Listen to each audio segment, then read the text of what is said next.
Many people want to be internet famous because they don't have much going on in their lives, or maybe because they get bored of a normal life and wonder what it feels like to be a celebrity. Now, as much as it may be ambitious to want popularity, it has to be for the right reasons. Killing innocent people to attain the title of the youngest villain in life history isn't just infamous, but you would have wasted your life when the repercussions start coming and ended a life prematurely. In today's episode, several beautiful young women lost their lives before this youngest serial killer in the woods was caught. He did a clean job, but there was a pattern to the resulting death of these women that didn't go unnoticed. And we only have Sarah to thank because it was only after she didn't return home from seeing an unknown friend that this chilling revelation came to light. A warm welcome to True Crime Family Stories. We're thrilled to have you join us on this journey, and we want to take a moment to express our heartfelt gratitude to each and every one of our subscribers and viewers. Sit tight and brace yourself. What you're about to watch is another Target date gone wrong, and the harrowing effect it had on the family of the ambitious, dexterous dancer, Sarah Butler. Sarah Butler, a 20-year-old college student, had grown up in a stable and supportive environment, surrounded by a close-knit community in Montclair. Her family had relocated to Montclair 20 years prior, seeking better opportunities for their three daughters in the suburb's diverse and vibrant community, which is situated just west of Newark. The Butlers' neighborhood in the Fourth Ward was characterized by small, modest homes that bore a resemblance to those found in neighboring Orange, a working-class town with a predominantly African-American population, where Wheeler Weaver had spent his formative years.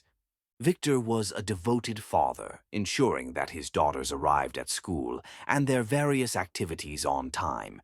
In the evenings, Laverne would prepare dinner, while Victor, who abstained from alcohol, would mix cocktails for the members at the Glen Ridge Country Club, a popular spot for stock analysts and bond traders, to relax after their daily commute from Wall Street.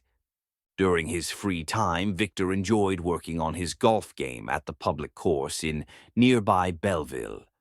The Butler girls were encouraged to pursue their interests, taking dance and swim lessons, and eventually becoming lifeguards at the Montclair YMCA, a source of pride for Laverne. Having grown up in Jamaica, surrounded by water, yet never learning to swim herself, Laverne was determined to provide her daughters with a different experience, one that would empower them with skills and confidence that she had never had the opportunity to acquire. Sarah, the middle child, was a vibrant and ambitious young woman. She was a natural leader, and her passion for dance was evident in her accomplishments.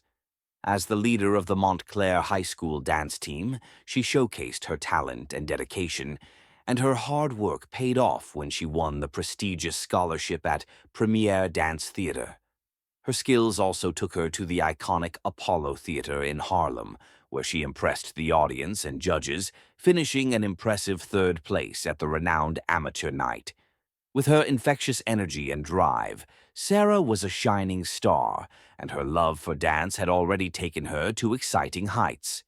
Sarah's strong work ethic and determination were evident in her various pursuits. She worked as a lifeguard, babysat, and even took the initiative to pay her own way through bartending classes, despite being too young to actually work in a bar. Shirley's McKinley Wiggins, the founder of the dance school, recalled Sarah's forward-thinking approach, saying, "When I asked her, 'How can you bartend?' 'You're not even 21,' Sarah replied. 'I'm just going to be ready, Miss Shirley say.'" This response showcased Sarah's proactive and responsible nature, as she was already planning and preparing for her future, eager to take advantage of opportunities as soon as she was eligible. In the fall of 2016, Sarah Butler was a sophomore at New Jersey City University, a significant milestone as she was the first member of her family to pursue higher education. However, despite her academic achievements, her personal life was facing challenges. Having decided to live in the dorms in Jersey City after commuting during her freshman year, Butler was eager to immerse herself in campus life. Unfortunately, she found it difficult to adjust, disliking her roommates and struggling to form meaningful connections with her peers. According to Lamia Brown, a friend from her hometown of Montclair, Butler's experience in the dorms was marked by loneliness and difficulty in making friends, a stark contrast to her usual outgoing and confident personality. This testimony would later be shared during the trial, providing insight into Butler's life during this tumultuous period. As Sarah Butler navigated the challenges of her sophomore year, she found herself feeling increasingly isolated and disconnected from others. In an attempt to alleviate her loneliness, she turned to a social media platform called Tagged, which billed itself as a site for people seeking friendship, romance, and perhaps sex. It was on this platform that Butler, who used the screen name Sarah Smile, encountered a user named Lil Yacht Rock, who made her a proposition: $500 in exchange for sex. After some initial hesitation, Butler ultimately agreed to the arrangement. Those who knew her best, including family and friends, would later express shock and surprise at this decision, describing it as completely out of character for the Sarah they knew. This impulsive choice would ultimately set in motion a chain of events that would have devastating consequences. Sarah Butler decided to follow through with the plans she had made with Lil Yacht Rock. On the night of November 22nd, 2016, she got into the family minivan and drove to meet the person she had connected with on the Tagged social media site. Tragically, this decision would prove to be a fatal one. As the days passed and Sarah's disappearance remained a mystery, her friends grew increasingly desperate and distraught.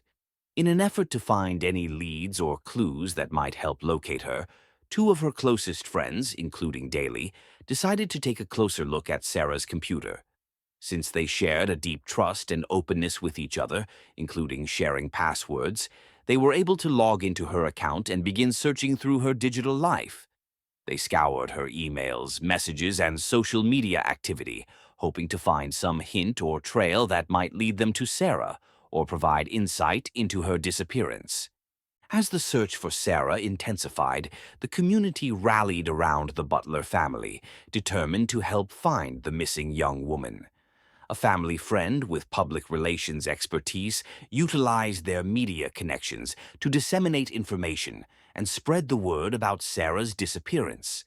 The Butlers' church community came together to hold a prayer vigil, offering emotional support and solace during a difficult time. Meanwhile, another friend played a crucial role in the investigation by discovering the abandoned minivan behind an old factory, which provided valuable clues for the authorities. 9 days later, on December 1st, 2016, Sarah's body was discovered in a county park, discarded among rusted pipes and trash, and covered with leaves and twigs. The brutal and senseless nature of her death would send shock waves through her community, leaving her loved ones to grapple with the devastating loss of a young life cut short. Daly and her friends took matters into their own hands, scouring Sarah's online activity and eventually uncovering her connection with the individual known as Lil Yacht Rock on the Tagged social media platform. In a bold move, they created a fake profile on the site. Butler's sister, Basania Daly, and two friends, Lamia Brown and Samantha Rivera, began their own detective work. As part of the investigation into Sarah Butler's disappearance, Samantha Rivera created a profile on the social media platform Tagged, where she was quickly contacted by a user named Lil Yacht Rock, later revealed to be Khalil Wheeler Weaver. He was a 20-year-old security guard from Orange, New Jersey. Within an hour of creating her profile, Rivera was being pressured by Lil Yacht Rock to meet him in person. Meanwhile, Rivera was at the police station in Montclair, attempting to inform detectives about the contact she had just made with the last person to communicate with Sarah Butler. During this time, Lil Yacht Rock called Rivera on her phone, and Daly recorded the conversation. Rivera then arranged to meet Lil Yacht Rock at a Panera Bread cafe, where she waved to him as he arrived in a BMW. The police, who were waiting in the parking lot, subsequently stopped and questioned him about Butler's disappearance. Although Wheeler Weaver was not immediately arrested, as he was only considered a person of interest at the time, and Butler's body had not yet been found, the swift and aggressive manner in which he had contacted Rivera raised suspicions among detectives. Furthermore, Wheeler Weaver's alibi would later be discredited. The initial contact with Wheeler Weaver was a significant early break in the case, providing additional reason to suspect him of involvement in Butler's disappearance. The events that unfolded on November 26, 2016, would ultimately lead detectives to identify him as a suspect and eventually a serial killer. Wheeler Weaver's arrest would come days later, after Butler's body was discovered. The authorities have credited the quick thinking and resourcefulness of Sarah's sister and friends with helping to bring Wheeler Weaver to justice, and their actions played a crucial role in uncovering the truth behind Sarah's disappearance and the tragic fate that befell her. According to the authorities, Khalil Wheeler Weaver presented himself as charming and affable, but beneath this facade he harbored a dark and sinister nature. He specifically targeted vulnerable women, including those struggling with poverty, homelessness, mental illness, or engaged in sex work, subjecting them to heinous acts of torture and strangulation. The authorities' characterization of Wheeler Weaver's actions suggests a calculated and predatory approach, where he exploited the vulnerabilities of his victims, often those who were already marginalized and at risk. Just 10 days later, police apprehended Wheeler Weaver, bringing a measure of relief and justice to the community. Reflecting on their efforts, Daly explained, "We were just looking for clues, anything and everything that would catch him." Their tireless efforts and determination had paid off, helping to bring a perpetrator to justice and providing closure for the Butler family. Prior to Sarah Butler's tragic death, two other women had fallen victim to a similar fate. Joanne Brown, a 33-year-old woman, and Robin West, a 19-year-old, had both lost their lives in a brutal and devastating manner.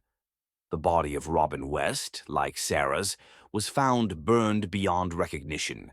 Sarah Butler was the last known victim in a murderous crime spree. He had also sexually assaulted another victim, Tiffany Taylor, but fortunately for her, she escaped. The investigation into Khalil Wheeler Weaver's activities revealed a disturbing pattern of behavior, with evidence suggesting he had been researching and preparing for his crimes. According to the authorities, he had searched online for information on anesthesia and drugs that could be used to render someone unconscious, as well as homemade poisons. Additionally, investigators found a body fluid cleanup kit, zip ties, and lighter fluid in the trunk of the car where he had assaulted one of his victims, Tiffany Taylor, in November 2016. These findings imply a level of premeditation and planning, with Wheeler Weaver seeking to exploit and harm his victims. Furthermore, the authorities allege that after murdering Robin West on September 1, 2016, Wheeler Weaver attempted to conceal his crime by setting fire to her body and torching an abandoned house where he had left her. During the hearing, Tiffany Taylor testified against Wheeler Weaver, contradicting his claims and providing a detailed account of her own traumatic experience with him. She revealed that she had previously met Wheeler Weaver at his home and was able to recognize him when he kidnapped and assaulted her just 7 days before Butler's murder. According to Judge Ali, Wheeler Weaver's attack on Tiffany Taylor was particularly brutal, involving handcuffs, duct tape, and an attempt to cover her nose and mouth. However, Taylor was able to escape by slipping one hand free from the handcuffs and locking herself in her hotel room, leaving Wheeler Weaver outside. The aftermath of this attack has had a profound impact on Taylor's life, leaving her with deep-seated trust issues and a constant sense of paranoia. The families of the victims have faced immense trauma and hardship since the crimes occurred in 2016. However, They have found strength and support in rallying around Tiffany Taylor, the surviving victim who narrowly escaped Wheeler Weaver's attempt to strangle her. Tiffany Taylor has been unwavering in her identification of Wheeler Weaver as her attacker, stating, "I'm over 100% sure it was him. He told me who he was. He revealed himself to me. Plus, I saw him prior to this, so it's not a mistake." She testified that she no longer takes care of her appearance, avoids social interactions, and is hesitant to form connections with others. "I don't trust anyone," she said, highlighting the lasting effects of the trauma she endured. Despite this, Taylor expressed gratitude for having survived the attack and being able to share her story, which ultimately contributed to Khalil Wheeler Weaver's conviction. Her testimony served as a powerful testament to her resilience and determination to see justice served. Khalil Wheeler Weaver, reading from a prepared statement, continued to assert his innocence, claiming that he had been wrongly accused and victimized by the Essex County Prosecutor's Office. He alleged that he had clear and convincing evidence to support his claims of being set up, lied about, and framed by the authorities. Despite the overwhelming evidence presented against him, Mr. Wheeler Weaver maintained his position, refusing to accept responsibility for the crimes of which he had been convicted. Khalil Wheeler Weaver, now 25 years old, was sentenced to 160 years in prison for his role in the murders of 3 women and the kidnapping, sexual assault, and attempted murder of a 4th victim. The crimes, which took place between August and November 2016, resulted in the deaths of Sarah Butler, 20, Robin West, 19, and Joanne Brown, 33, and the brutal assault of Tiffany Taylor. The sentence brings a measure of closure to the families and loved ones of the victims, who have waited nearly 5 years for justice to be served. Khalil Wheeler Weaver, despite being sentenced to 160 years in prison for the murders and assault, continued to maintain his innocence. In a statement, he expressed empathy for the victims and their loved ones, acknowledging the pain and suffering they have endured. However, he categorically denied any involvement in the crimes, reiterating that he was not the person responsible for the tragic events. His words, "I do feel empathy for the victims and my heart goes out to their families and friends," suggest a sense of remorse and compassion. But his insistence on his innocence raises questions about his acceptance of responsibility for his actions. Laverne Butler, the mother of Sarah Butler, one of the victims of Khalil Wheeler Weaver, expressed her relief and satisfaction after the jury delivered a guilty verdict. At a news conference in December, she stated, "He messed with the wrong girl," implying that her daughter's case was the one that ultimately led to Wheeler Weaver's downfall. She also took a moment to remember her daughter, saying, "Sarah was well loved," highlighting the impact of her loss on their family and community. Taylor's testimony and conviction have been instrumental in bringing Wheeler Weaver to justice, and her bravery has inspired the families of the victims to find closure and healing. The fact that Tiffany Taylor had prior interactions with Wheeler Weaver and was able to recognize him during the attack has eliminated any doubt about his identity, and her account has been a crucial part of the evidence against him. But that wasn't all. Khalil Wheeler Weaver, while undergoing trial for 3 counts of murder and assault of his victims, was linked to another murder that occurred on October 7, 2016. Further investigation has revealed that Khalil Wheeler Weaver, who is already serving a 160-year prison sentence for the murders of 3 women and the assault of another, has been linked to a 4th killing. Mobile phone data and location records have connected him to the murder of 15-year-old Mawa Doumbia, who he met online and strangled in a vacant apartment behind a funeral home in October 2016. According to an affidavit filed by investigators, Wheeler Weaver arranged to meet the Newark teenager and took her to the 2nd floor of a decrepit carriage house behind the funeral home in Orange, where he ultimately killed her. This new evidence has led to an additional murder charge being filed against Wheeler Weaver. further solidifying his reputation as a serial killer who preyed on vulnerable individuals, including young women and girls whom he met online. Mawa Doumbia, a 15-year-old girl, was reported missing by her father and sister on October 7, 2016, after she left their apartment in Newark. Her disappearance remained a mystery for nearly 3 years, until a worker at a funeral home in Orange discovered her remains on April 9, 2019.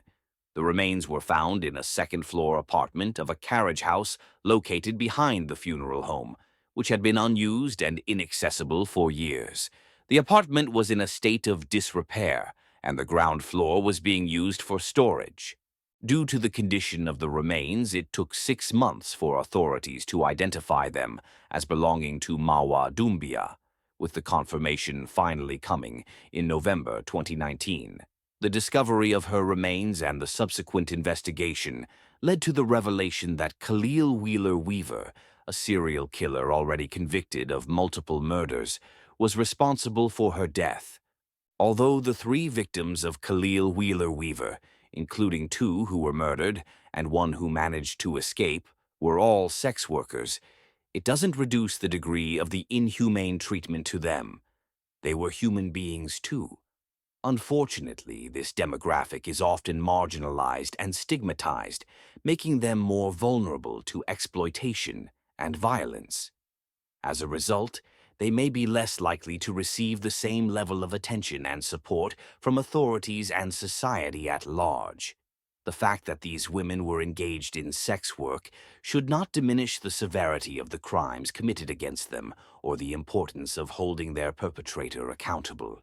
It is essential to recognize the inherent value and dignity of all individuals, regardless of their profession or circumstances, and to provide them with the same level of respect, support, and protection under the law. Thank you for tuning in. Don't forget to like the video and share your thoughts below. We value your voice and encourage meaningful conversations about these dark yet real topics.